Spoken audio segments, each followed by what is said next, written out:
Hi, my name is Marta. I'm the Communications and Marketing Manager here at the Equality Institute. Welcome to our office. For those of you who don't know who we are a social enterprise working on violence against women prevention with the global community by combining policy, research and communications. Today it is Tuesday. We are making our final preparations before we head off to Rio de Janeiro on Friday for the Sexual Violence Research Initiative Forum. This is going to be a conference held for 3 days with workshops held either side. We will also be running a workshop on scaling up prevention interventions, on communicating research to achieve policy and advocacy goals, and we'll also be sharing our ideas and processes for sharing sort of complex ideas and research and sharing that to a wide range of audiences. We'll also be presenting our research in science pitches and we'll be participating in panel discussions and plenaries. So we're really excited to be taking part and bringing the latest knowledge and research back to Australia and back to our work. So if you'd like to see what we got up to in Rio for a week, then do keep on watching.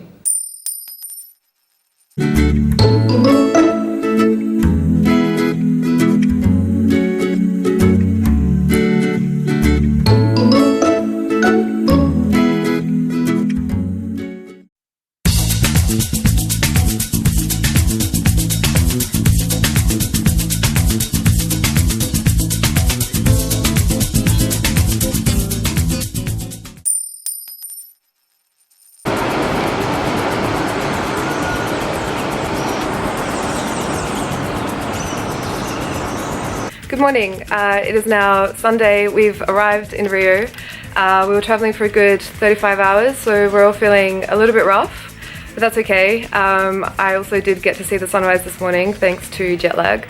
So I think today we're just going to catch up on some work by the pool and get ready for the conference, which starts tomorrow.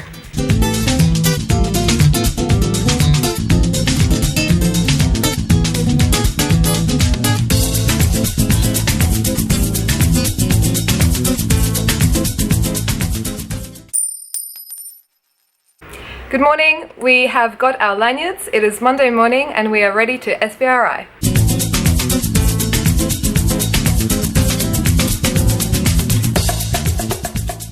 My name is Emma Fulu. I'm the founder and director of the Equality Institute, and I just want to say welcome and thank you for joining our workshop today on effectively communicating research and scaling up for social change. Who has lived in more than 2 countries? Okay, who would consider yourself an activist? Almost everyone. For this part of the workshop, we really wanted to do 2 main things. We wanted to look briefly at the evidence of what we know currently about scale up and the evaluations, but we also wanted to add an element of critical thinking so we can challenge the contemporary model for scale up. If you're sort of applying for grants or funding, the language that you're going to be using is very specific for the philanthropic organisations, policy. So the social norm that we are challenging is that motherhood looks like one thing in particular. What needs to be adapted are the questions that were raised in the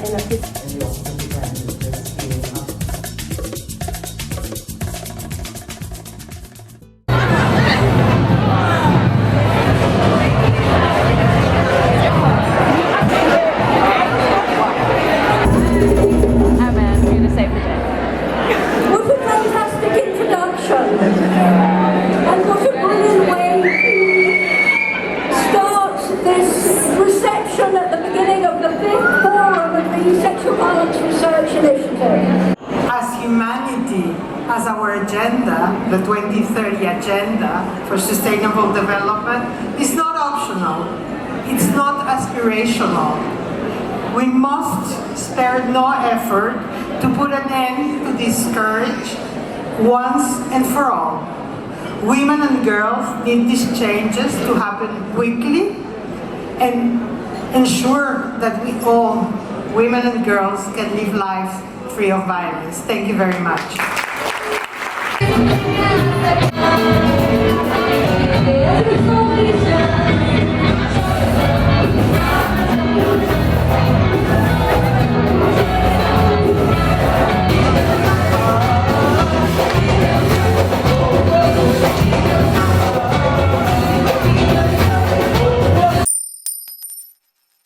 a great pleasure to be here. SBR is always my favourite conference. I think we have achieved a huge amount in the last 20 years, and for that we should really feel very proud. Violence against women and girls is on the global agenda, I think, in a way that has never been before. Fundamentally, what we're trying to do, the effectiveness of our work is dependent on transforming unequal power relations and structures, and that's a feminist agenda.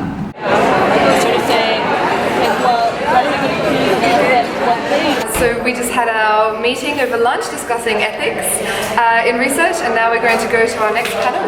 Gender-based violence is both a major public health and human rights issue, and we have substantial evidence to date that suggests that refugee populations, internally displaced populations, and those who are otherwise conflict affected are often vulnerable to gender-based violence.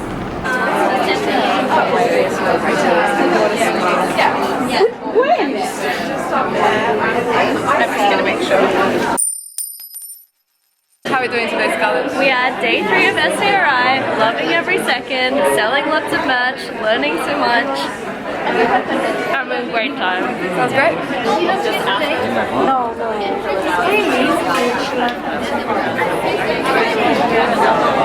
The population now is older, they're more likely to be 30 years and above. And this is interesting because compared to other countries where the rural areas are more violent, there's more violence there, we've always had, and this is consistent in all the studies, there's more violence in the urban area.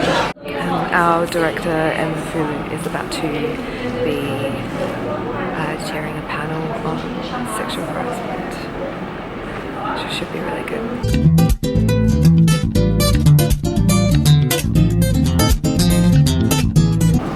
Hi, my name is Emma Fulu. I'm Director of the Equality Institute, and I'm very happy to welcome you to the session today on sexual harassment. We have a very diverse set of presentations, so I think it's going to be really interesting. So the first presentation is about understanding sexual violence faced by women and girls in rural public spaces, and about strengthening the evidence base.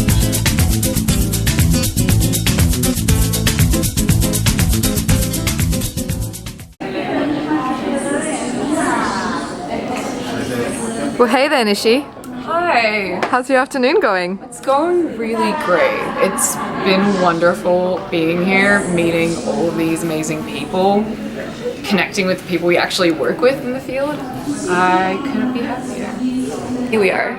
Yeah, the two, and it was just like... Do you guys want to tell us where we're heading? We are heading to a dinner that was organized by Promodo, celebrating the 20th year of operation, and also SBRI, their 5th conference.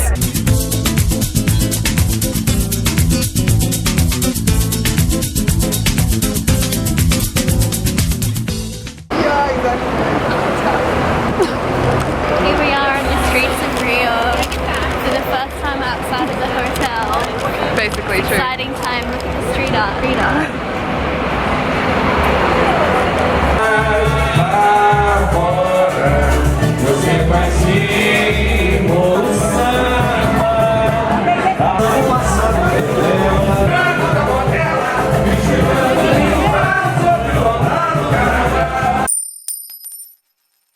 We have been constantly looking at how we can scale it up.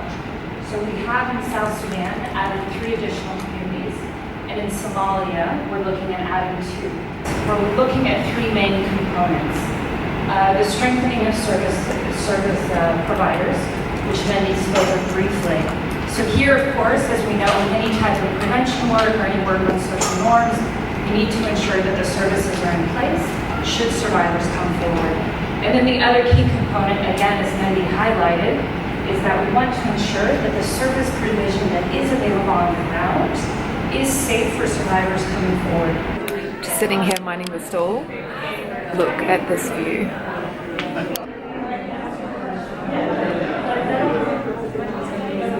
So I'm just with Scarlett. She's just cleaning up our merch. What did you like about the session this morning? So this morning we went to a session called Participatory and Innovative Research Method. The first half was about including youth in research, especially talking about researching sexual violence in children and youth who have experienced that, and the different ways to sensitively include them and empower them. That's a summary.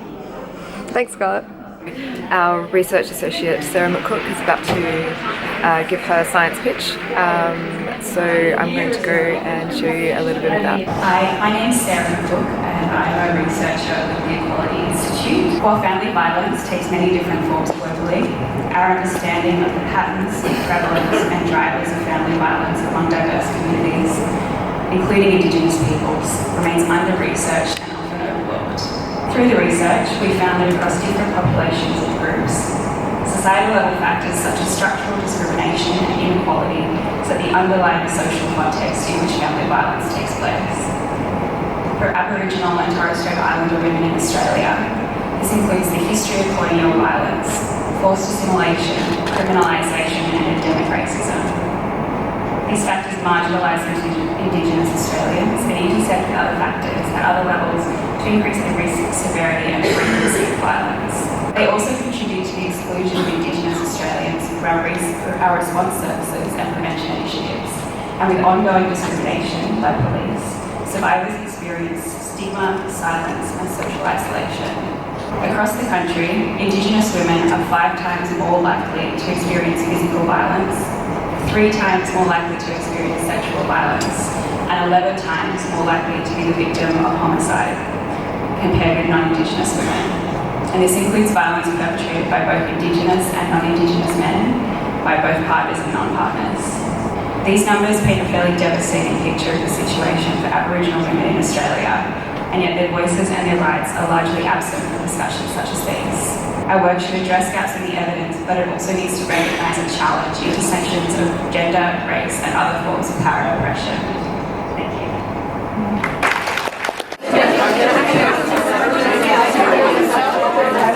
The most promising, the most compelling, the biggest driver of social change will always be children and young people in the research, in advocacy, and activism.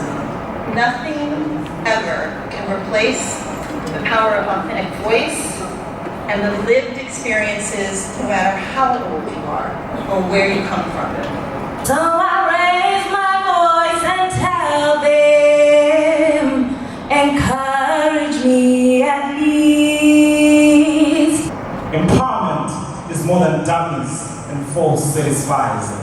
Empowerment is more than just an opium for the oppressed souls. I am Manisha Mehta and I'm the director of the Women's Rights Program at Wellspring Advisors. I'd like to reflect on what we've already achieved together as a community.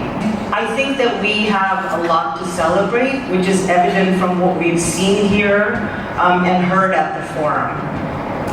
First, as an example, we have evidence now that illustrates that violence is preventable and that reductions in violence can be sustainable over the long run. We have seen examples of several different types of strategies that have led to reductions in violence.